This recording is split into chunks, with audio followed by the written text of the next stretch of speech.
Parliament వర్షాకాల సమావేశాల్లో NEET paper leak, Jantar Mantar నిరసనల విషయంలో ప్రతిపక్షాలు అధికార పక్షం మీద పైచేయి సాధించేందుకు ప్రయత్నిస్తుంటాయి. బీజేపీ కూడా ఎదురుదాడికి పకడ్బందీగా వ్యూహరచన చేస్తోంది. లోక్సభ ఎంపీ నిషికాంత్ దుబే 2004 నుంచి 2026 వరకు రాహుల్ గాంధీ చేసిన విదేశీ పర్యటనలో పారదర్శకత లేదని, ఆయన ఎవరిని కలుస్తారో, ఎవరి నుంచి నిధులు సేకరిస్తున్నారో ఎవరికీ తెలియదని ఆరోపించారు. ప్రజాస్వామ్య భారతదేశంలో ప్రధానమంత్రికి ఎంత రెస్పాన్సిబిలిటీ ఉంటుందో విపక్ష నాయకుడిగా రాహుల్ మీద కూడా అంతే బాధ్యత ఉంటుంది అన్నారు. అయితే రాహుల్ పర్యటనలు మాత్రం చాలా గోప్యంగా ఉన్నాయని, దీనిపై ఆయన ప్రజలకు జవాబు చెప్పాల్సి ఉంటుందని ఆరోపిస్తున్నారు. మరి బీజేపీ నాయకులు రాహుల్ మీద పైచేయి సాధించడానికి ఎలాంటి వ్యూహాలు పన్నుతున్నారో ఈ స్టోరీలో చూడండి.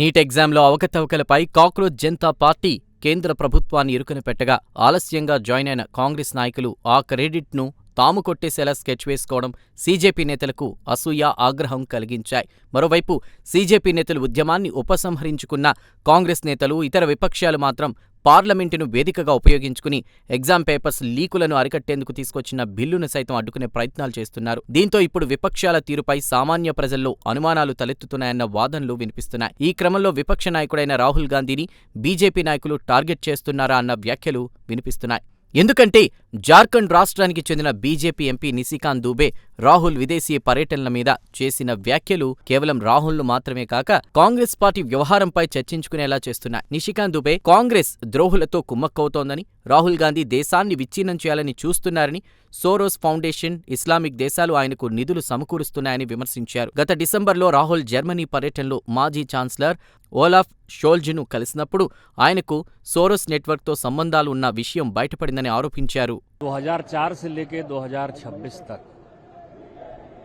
जितनी भी विदेश यात्राएं इन्होंने की हैं, वो सभी किसी को पता नहीं है।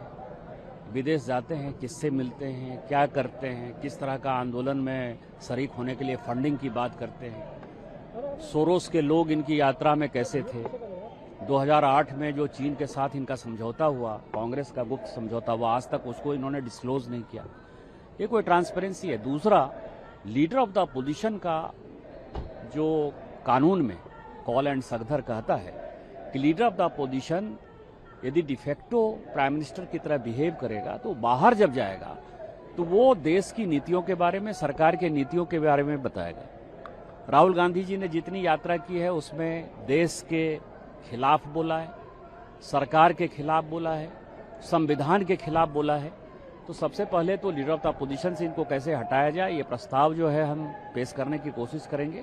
और दूसरा, 2004 से लेकर 2026 तक इनकी सारी यात्राएं, सारे मित्र, सारे गुप्त समझौते, इसके बारे में हम सरकार से आग्रह करेंगे कि एक एसआईटी बना दी जाए और एसआईटी से इसकी जांच हो, तभी तो जिम्मेवारी तय होगी ना। पहले तो ये जिम्मेवारी तय हो, पहले तो 2004 से 2026 तक राहुल गांधी की जिम्मेवारी तय हो, तब जो वो डिमांड कर रहे हैं उसकी जिम्मेवारी तय होगी।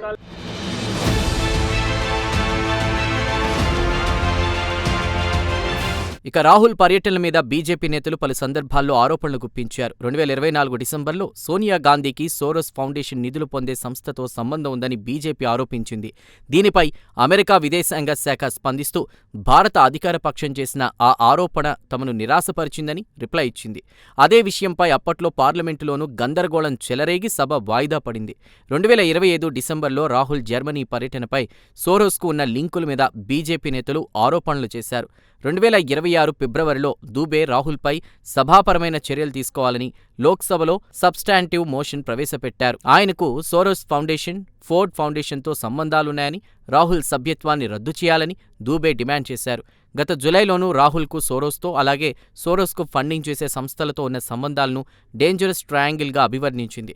వారు భారత్ను అస్థిరపరచడానికి ప్రయత్నిస్తున్నారని ఆరోపించడంతో సభలో గందరగోళం చెలరేగి సభ వాయిదా వేయాల్సొచ్చింది.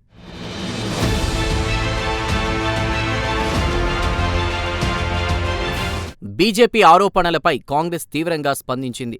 కాంగ్రెస్ జనరల్ సెక్రటరీ కేసీ వేణుగోపాల్ ఈ వ్యాఖ్యలను దురదృష్టకరమని అభివర్ణిస్తూ బీజేపీనే అదానీ ఏజెంట్లుగా వ్యవహరిస్తోందని ఎదురుదాడి చేశారు.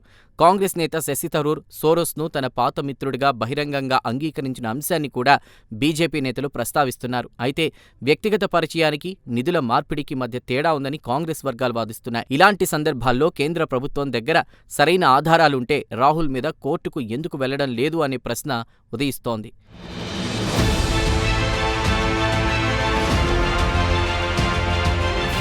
అయితే రాజకీయ ప్రసంగాలు గాని, ఫోటో ఆధారాలు గాని కోర్టులో సరిపోవు అని నిపుణులు అభిప్రాయపడుతున్నారు. బియాండ్ రీజనబుల్ డౌట్కు తగిన స్థాయిలో సాక్ష్యం అవసరమవుతుందని, విదేశీయుణ్ణి కలవడం మాత్రమే నేరం కాదని, ప్రత్యక్ష నిధుల మార్పిడి రుజువు కావాలని విశ్లేషకులు అభిప్రాయపడుతున్నారు. అలాగే కోర్టుకెళ్తే విషయం సబ్జ్యూడిస్ అయిపోయి బహిరంగ చర్చ ఆగిపోతుందనే అభిప్రాయం కమలనాథులో ఉందంటున్నారు విశ్లేషకులు. అందువల్లే పార్లమెంటు వేదికగానే బీజేపీ నేతలు ఈ వ్యూహాన్ని కొనసాగిస్తున్నారనే అభిప్రాయాలు వినిపిస్తున్నాయి.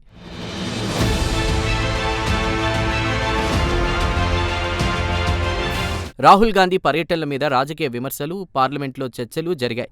కానీ సోరోస్ నిధులు నేరుగా రాహుల్ గాంధీకో, కాంగ్రెస్కో చేరాయనే దానికి ఇప్పటి వరకు బహిరంగంగా రుజువులు లభించలేదు. అదే సమయంలో neat paper leak, Jantar Mantar police చర్య వంటి అంశాల నుంచి దృష్టి మళ్లించే వ్యూహంగా కూడా విశ్లేషకులు దీన్ని చూస్తున్నారు. నిజం ఏదైనా ఈ వివాదం రానున్న రోజుల్లో పార్లమెంటులో మరింత వేడెక్కడం ఖాయంగా భావిస్తున్నారు.